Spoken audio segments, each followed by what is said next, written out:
I tell people that I work with, yo, video is the new public speaking and all of the good and all of the bad. All of the good, oh my gosh, if you didn't know how to public speak and suddenly you learned how to work a stage and to give a 5 minute, 15 minute, 50-minute talk, it opens crazy doors and it's amazing. However, it comes with a price. The price tag of learning to do public speaking.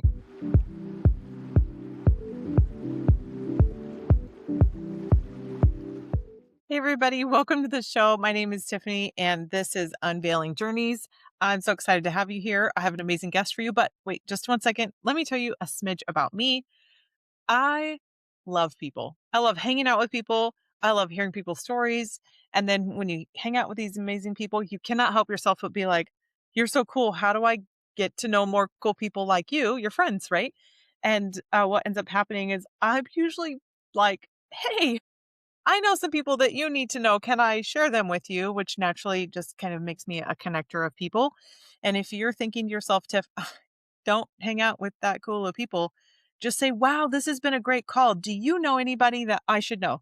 You can legitimately just straight up ask for a referral, and that's okay. And that's how the business world goes around.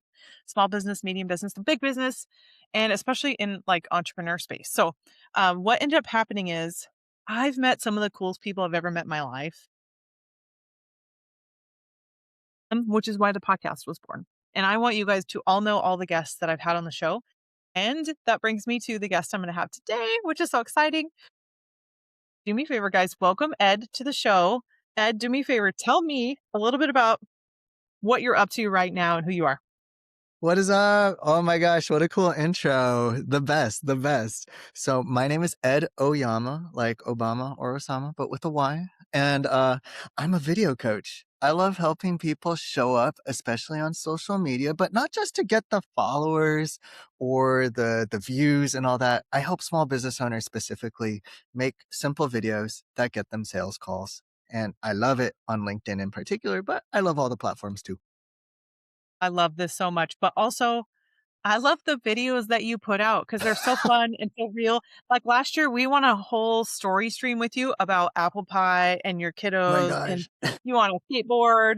And then you did like a video challenge, and I was like, I'm super in. I want to do this. And don't get me wrong, I publish stuff and we schedule things out, but just to show up a little bit extra and take a couple extra videos, it is like it's Yeah. nervous to get in front of a camera until you get Oh my used to it. And gosh, you just made right? it so real and so easy that I'm a fan of your system of what it is you're doing and how you're challenging people to get them to show up. That I was like, why have you not been on my show?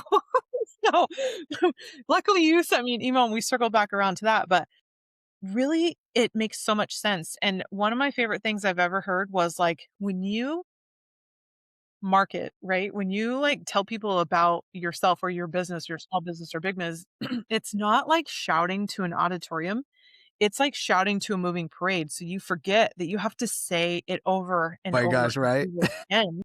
And you are letting people know that not only we're so full of AI right now, but like you show So much people how to AI. show up real on a camera, take a quick video, let them know you're a human, and post it on LinkedIn, which is where we hang out, where I hang out, and then just tell people who you are and what you're all about and just say hi. And it's so real that I love it so much. But The parade line was a banger. I don't know if I've ever said that, but you just said it and I gotta write that one down. it is so It is fun, like right? that. Like I live in California, so you live in California too, right? We're both Yep, in yep. Cali. Yeah, so when you go to Disneyland and you see the parade, Elsa from Frozen does the same five things for a full half hour as she goes from wherever it is, like Small World, all the way down to the front gate of the park. She's like, "Hey, let it snow, let it go, let it go." She does her thing. It be like that. That is exactly it. Parade is the perfect analogy. It works so much. But for the people that you're making the biggest impact for, being able to have them just show up authentically is what other Mm, entrepreneurs, small business owners, medium business owners want to have is that gosh. like human connection with people. And you make it so easy and approachable that I love that you lead by example. You're not just Oh, telling people, here's only my way. system, go do it. You're like, here's the video I wrote today. And you are hearing me out, and I filmed this today and I post it tomorrow or whatever, or post it right that Right. second because the more that you do it, it's gonna become easier, I think, for Oh, people for over time. sure. I mean, I tell people that I work with, yo, video is the new public speaking, and all of the good and all of the bad. All of the good, oh my gosh, if you didn't know how to public speak and suddenly you learn how to work a stage and to give a 5 minute, 15 minute, 50-minute talk, it opens crazy doors and it's amazing. However, it comes with a price. The price tag of learning to do public speaking, almost none of us are good at it from birth. There's a few Oh, crazy people yeah. that I knew that I'm like, dang, you're in like first grade and you're rocking that stage like you were born there. Okay, okay, I see you. But then the rest of us were like, I'm so nervous. I remember in high school, I was literally shaking, like so much that all my classmates felt super sorry for me. And I just felt really bad the whole time. It ended with a harmonica because it was like the Grapes of Wrath or something, and I managed to work that in. I'm like, once I got to breathe into the harmonica, everything got easier. It was like, Camptown Races or whatever.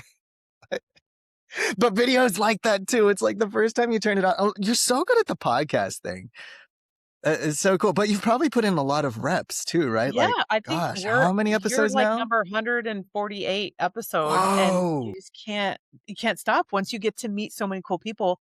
I Oh, I bet. cannot contain the ability now that I want people to know them so bad. So my hobby has grown into this thing as a give back, and you you just don't want to stop doing it for people. But also I love hearing people out so much that it's like people have to know about you. Like that's the best part Yo, is that you meet so many cool people and then you just do the same at the end of the show. I'm like, who do you know that you think should be on my show that I can just grill them about their life, right? Like such who a doesn't cool practice. Like, I who don't feel doesn't like mind people think sharing? about that side of it. It's one Uh, of the best parts of being a host, I bet. Like, you can yeah, yeah, because meet new I people mean, you that kind of way. drive the show. Like we know where we're going, but like I still can take us off roading. But because this is Unveiling Journeys, I want to hear your whole story. Let's start from the beginning. Where are you from? And what did you want to be growing up? Like, what was school like? What was first jobs like? Like, it's a loaded question, but it's going to take forever to answer.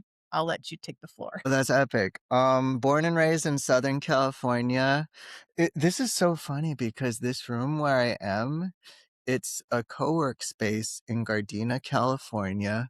And the best part is it was not always this space. I know the owner, he's a pastor of a church, and he sees this as like a faith plus work kind of, it all's supposed to go together sort of thing. But this was my preschool. I No way. literally ate applesauce in this room and took naps in that corner. Like I could it looks completely different now, but and what's funny is I did not intend to work in this space. I got invited to work here by a guy who got connected me to a girl who was a startup competition 3 times winner at Biola University. And she's like, Ed, you got to come to this thing. And I met her in a Facebook group called Asian Hustle Network. So I'm getting a little bit away from the main story, but it's funny because this is where Oh, I did not plan this at all. It's a piece of This your is where I story, went to right? preschool. My How mom worked funny. at the community college across the street, which is why we chose this preschool. Besides, that Uh, was a cool preschool. But yeah. yeah, my mom's a biology teacher. My dad is a engineer. And when I was little, I wanted to be a Ninja Turtle, hand over heart, either that or GI Joe. And Yeah. neither of those plans really worked out very well. I was very unathletic, and I did learn how to shoot a gun in Boy Scouts much later in life. And I did get that did I get that merit badge? I got that one. I missed archery.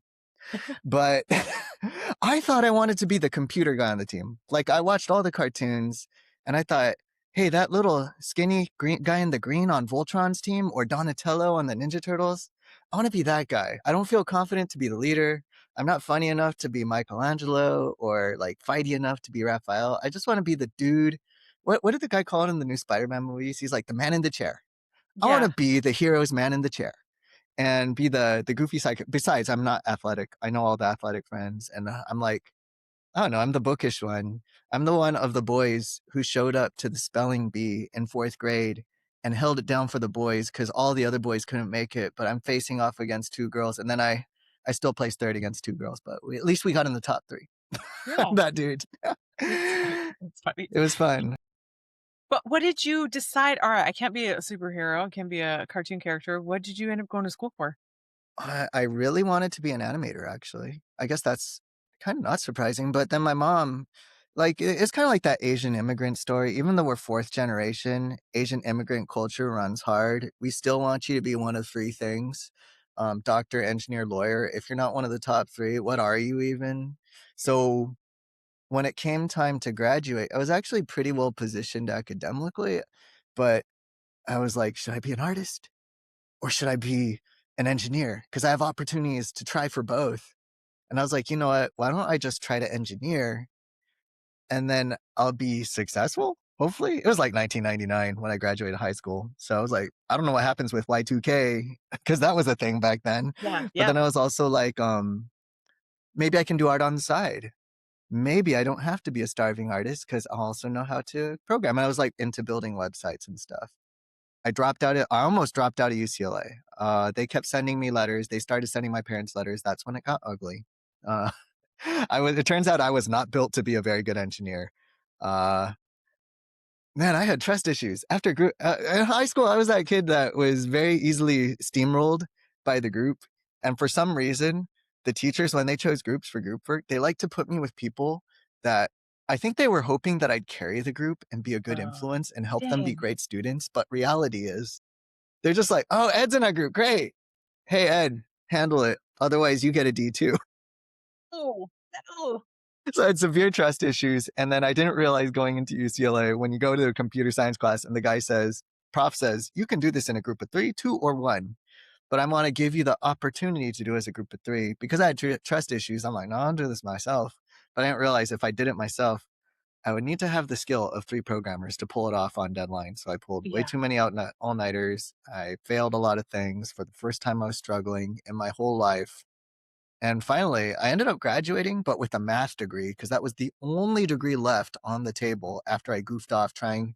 I tried to do animation. I realized I don't want to draw 24 frames of the same turtle taking three steps. I was like, oh, I thought it'd be more fun.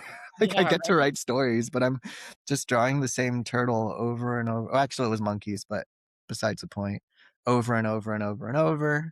I tried to get into design school to see because UCLA had a great design school. Portfolio got rejected.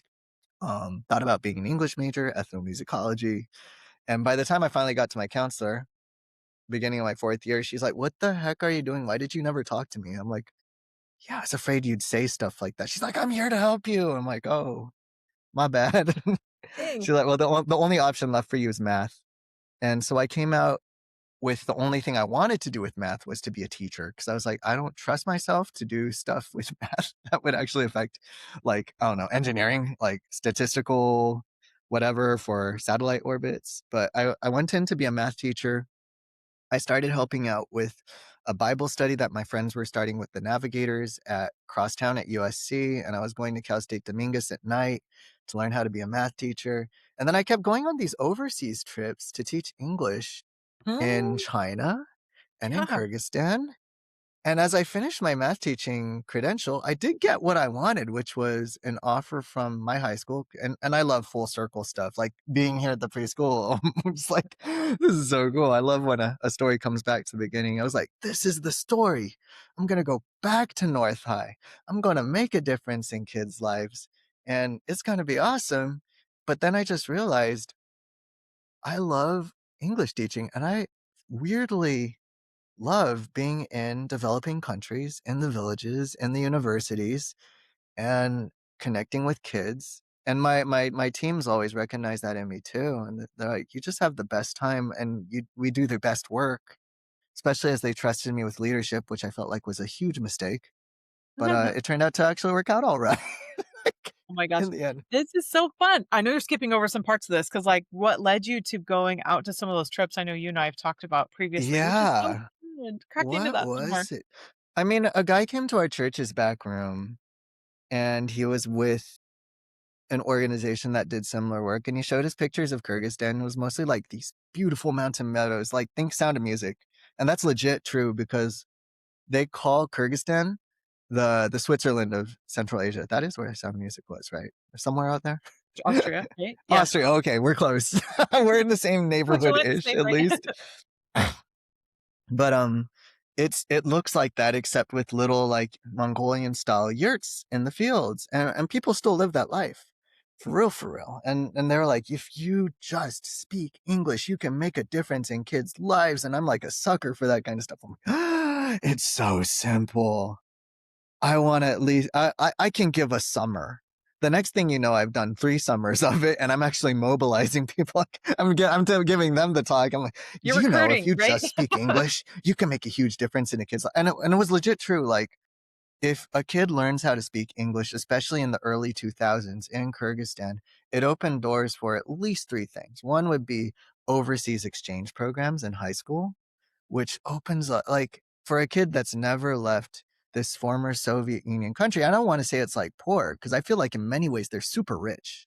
Hmm. Like, there's a simplicity and a beauty to life that, like, it might feel cliche to say, but when I live there, it's like, yeah, what do I need? Like, it makes you think about stuff.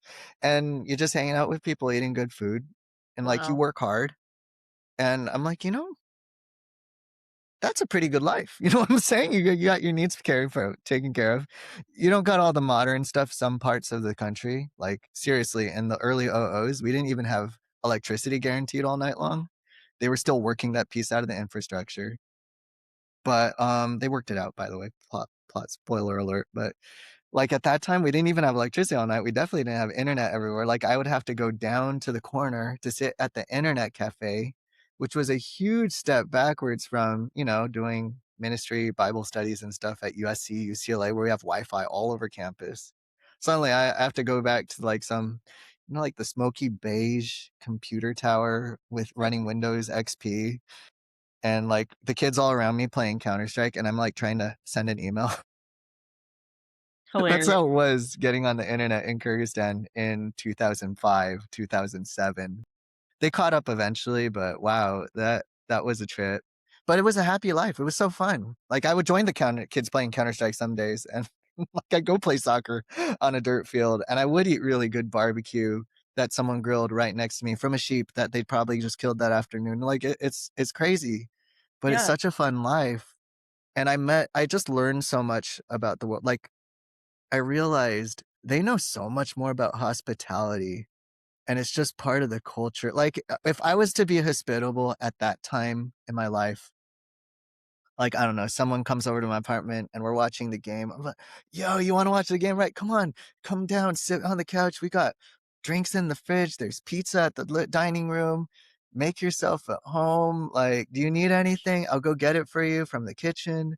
But like, we'll focus on the game because, but Kyrgyzstan, like, I remember our director invited us out for tea to her house. I was like, oh, cool. We're going to have tea at the director's house. So cool. Nice. We get to the table, it's like laid out with like fried sweetbread and candy, and of course some tea, but also coffee. And she's like, would you like some whiskey? I'm like, wait, what? Like, what's going on? And then they bring out like a 3-course meal. I was No way. like, I think Tea turned tea into is a three-course different in meal. this country. We got meat. Like, they cut like a rack of lamb off, and like, oh, would you like wine? And I'm like, oh, a little bit. My director looks at me. My American director is like, I think you've had a. Let's keep it more professional. We're trying to work out agreement. I'm like, oh yes, of course. But like just that, and that person had means, but to see even people without means pull out Hmm. their version of that, Hmm. like it was amazing to see how far someone go out of their way. And if I just pulled what I would do as an American when they came over to my house to visit me as their English teacher, they'd be kind of like, you're really cool, Ed, but you are kind of rude. I'm like, what? What? Oh my Like, you're gosh. really nice, really friendly, really creative, but when someone comes over to the house, the least you could do is walk up, shake their hand, give them something to drink, pour it out. I'm like, oh. And I realized, you know what? You're kind of right. I mean, in our culture, it's totally chill. I would have gone above and beyond just by like coming to the door and that kind of thing. And I probably should. And then I realized I probably should.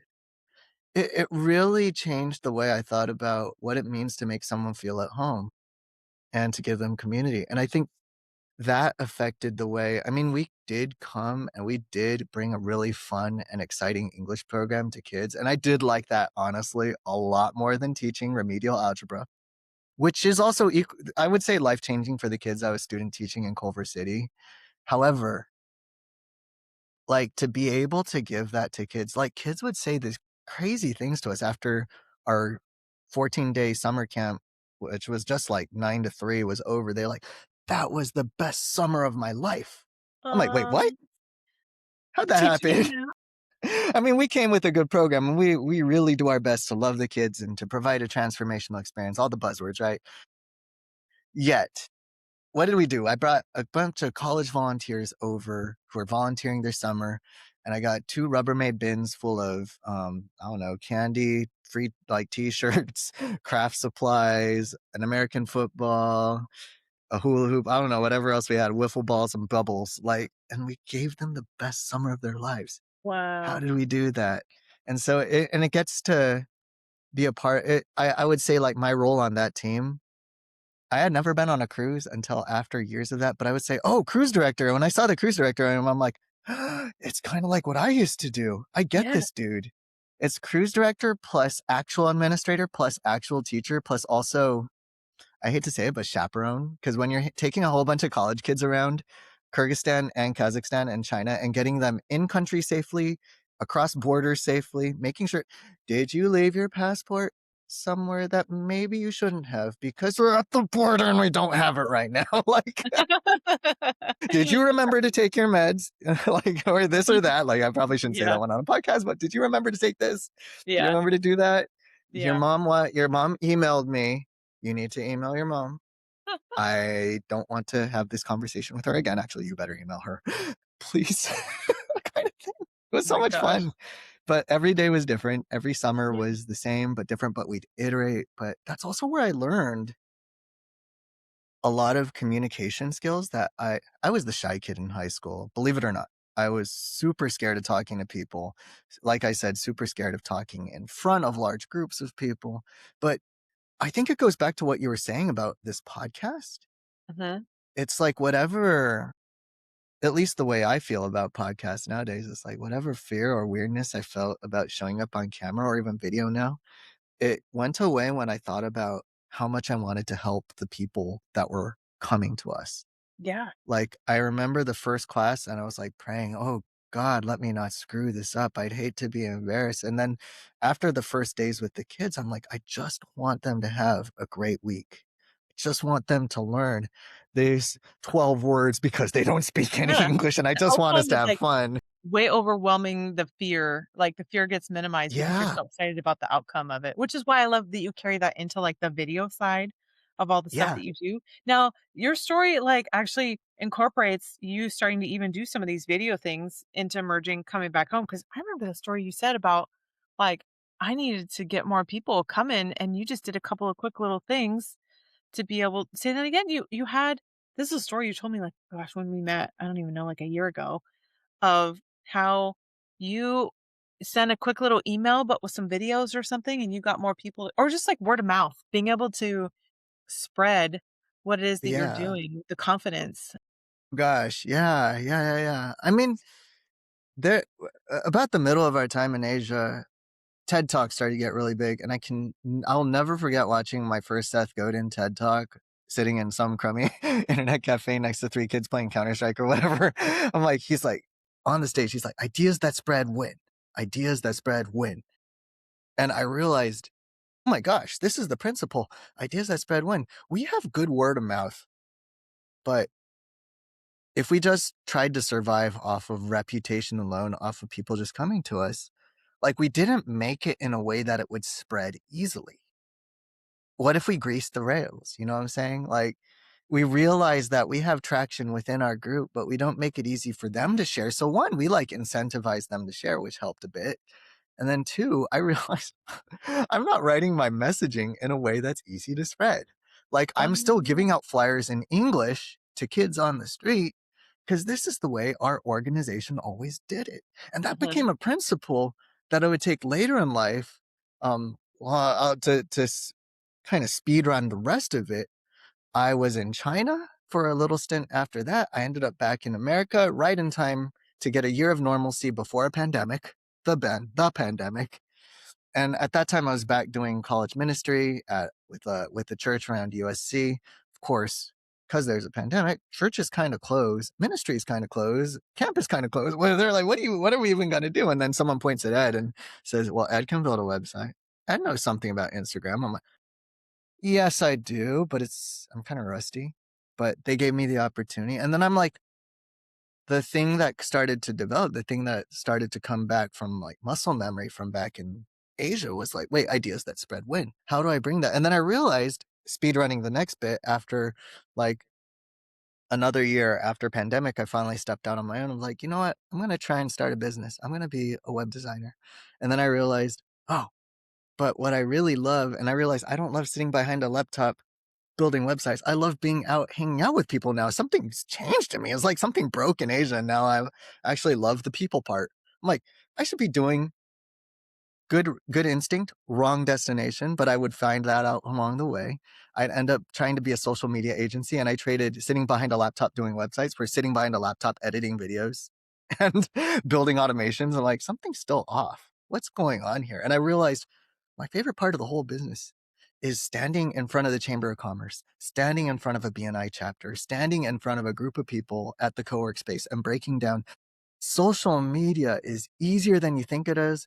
Just stop making it so dang complicated, guys. Yeah. Like, just Yeah. stop that. And then breaking it down. And I realized that was the exact skill set. Taking the horribly complex English language. Oh my gosh, there is no worse language to learn. I would argue if you don't speak English, it's as bad as Russian, Chinese, or Arabic. It's It's pretty crazy how bad. many I always feel exceptions we like it's have. 3 languages in a trench coat. I'm like, "That's Ugh. not true." That's so true. That's so true. You got all the weird grammar tricks, all the weird pronunciation tricks that come second nature if you were born here. But if you're not, oh, good luck. Yeah. But learning how to make that simple for a seventh grader who got dragged here because his mom threw him into this program, and I just want him to have fun because I know that what's fun is what gets done.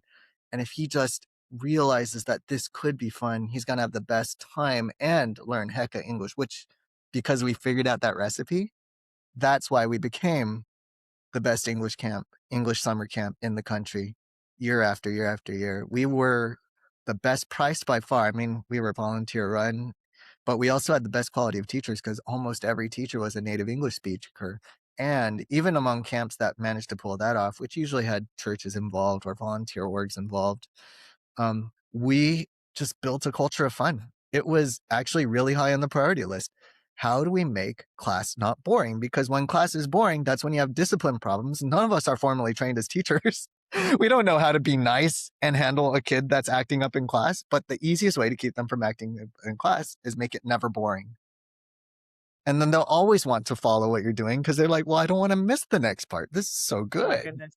Yeah. But Well, then well that fed back into how I teach today. Because I'm like, yeah. oh, if I'm boring, if social media isn't fun, it will not get done. If it's not I simple too, it will not get done. Yeah, yeah, Especially and if I you're the think solopreneur type.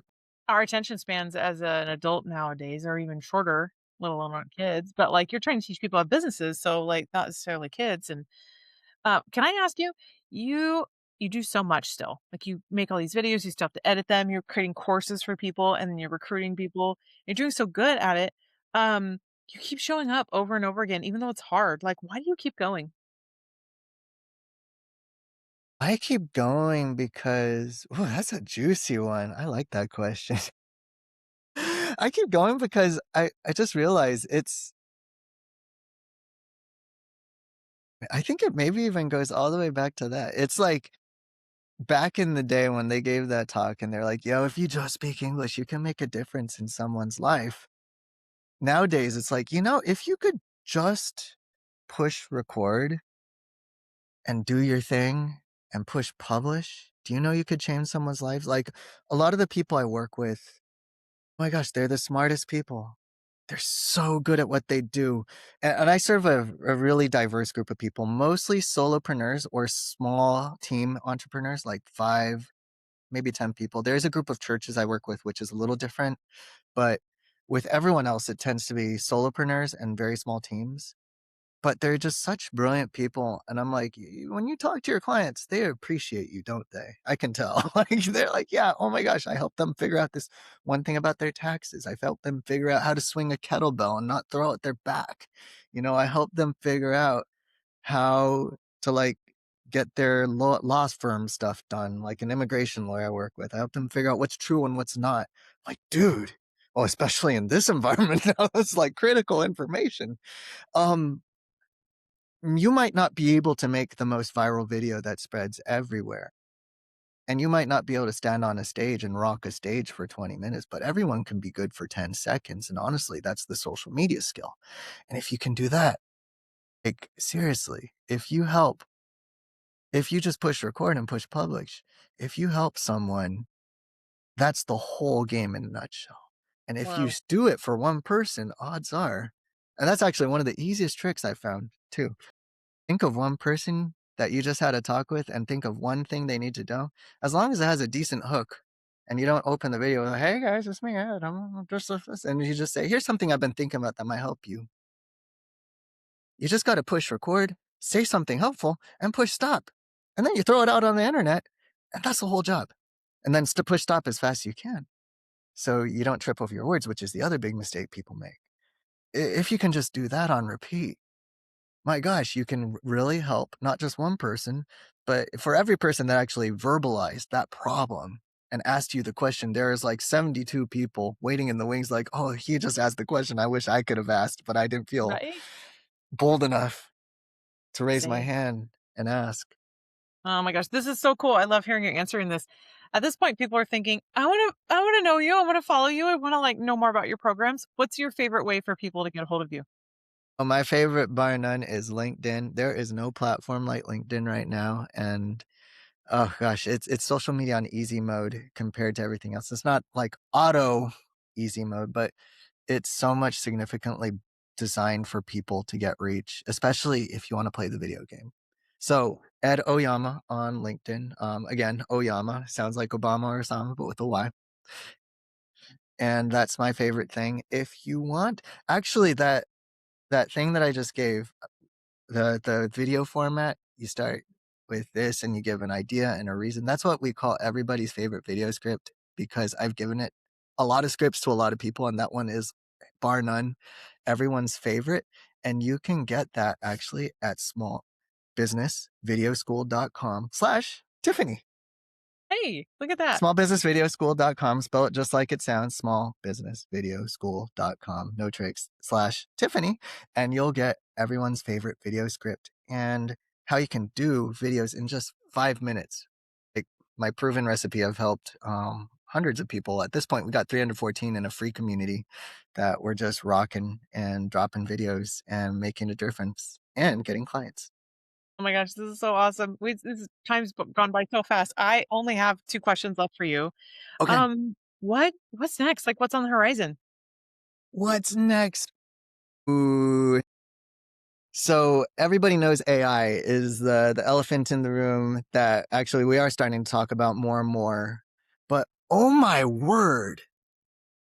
Like I was a chat GPT fanboy until 2026. And then I tried Claude and then everyone's just like, it writes better.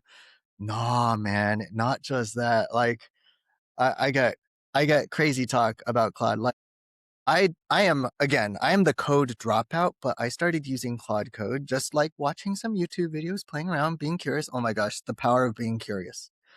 I have built so much stuff with Claude Code. Yeah. It's my second brain. It's Yep. my executive assistant. It is like not just organizing my content, but it's helping me deliver my content to LinkedIn. Like you can plug a head into it, you can plug hands into it. It helps me when I write an email with Claude these days, because Claude Code can code up a connection to my Gmail. As soon as we finish working through the drafts, like, hey, push all the drafts to my Gmail. Cool, done. All I have to go do is go to drafts and just click send, send, send, send, Yes. send. Yes. Yes. Oh my word. And the same thing goes for things like LinkedIn DMs. I do have a personal hand in a lot of them, but the ones that are just obviously easy that an executive assistant could have just said, yeah, you're going to agree to the 2 p.m. with him. You're not going to do the podcast with her this week, but you're going to do it next month and just coordinating calendar because it can read my calendar. It can read my email. It's just next level. So yeah, It's people I scheduling. am, I'm working on a concept called 64 in a day because Gary V back in the day, he said, you should be making 64 pieces of content a day. I tried it, I burned out. Yeah. Yeah, but The crazy thing is I did it without burning out. I just need to figure out how to do it on repeat, but I'm literally like 2 nights away from figuring out with Claude Code and the way it connects to Metricool, the way it connects to all my other socials. I'm like, "No, it's happening. 64 in a day." So that's like the what's coming next. It'll launch in Q3, Q4, Yes, I building love that it, and system and you're delivering it to early people. in Yee, 2026, yee, so yee. I'll keep in touch. Alright, alright. Alright, this is it, the last question. I wanna ask you what should we leave everyone with? Like, what's your golden nuggets of wisdom that we can wrap up the show? I'm gonna throw it back to my boy Seth. Ideas that spread win, and if you want your ideas to spread, oh, video is the way, my people. My people, come on. Like, this camera on this phone, it's George Lucas would have shot episode 1 on it of Star Wars and paid you $1 million for this camera. It, like, even the selfie camera, people dog on the selfie camera. Oh, it's not as good as the back camera. Bro, George Lucas would have shot Anakin pod racing on that bad boy and it would have been dope. And like, it's a great camera and distribution. How much would that have cost just 10 years ago? Right? You think about 20 or 20 years ago. Well, 10 years ago, even 2016. Okay, 20 years ago, 2006, if you remember that far back. Like, network television, how much does it cost? If they'd even let you on. You Yeah. might get like local area cable, but now anyone can do it. Drop of a hat. Choose your platform: YouTube, Facebook, Instagram, TikTok, Yep, LinkedIn, yep. my boy. So I'm just like, yo, ideas that spread win. Take advantage of the tools in your pocket. It doesn't have to be complicated. Just push record, just push public. That's it. The whole game. Yes, I love it. I love it. This has been so good. I love your energy behind this. I love your story behind it. I love Oh, your concepts you're such and a good being able host. This is to so fun. yeah, You pulled I stuff just out of me that other people don't pull out of me. This is great. I love it. Thank you so much. I am so grateful I got to have you on and hear more of your story because I know it was fun for us to go through it a couple of times and then really to have you on and share it with everyone is what I'm grateful for your time today. I'm so grateful for you guys listening into the show and please go and follow Ed. He makes the best content on LinkedIn. I look forward to seeing his videos whenever they're so fun because they really do inspire you to be like, you know what, you're right. It's just a couple of seconds to press record and then tell people what you're up to and promote your small business.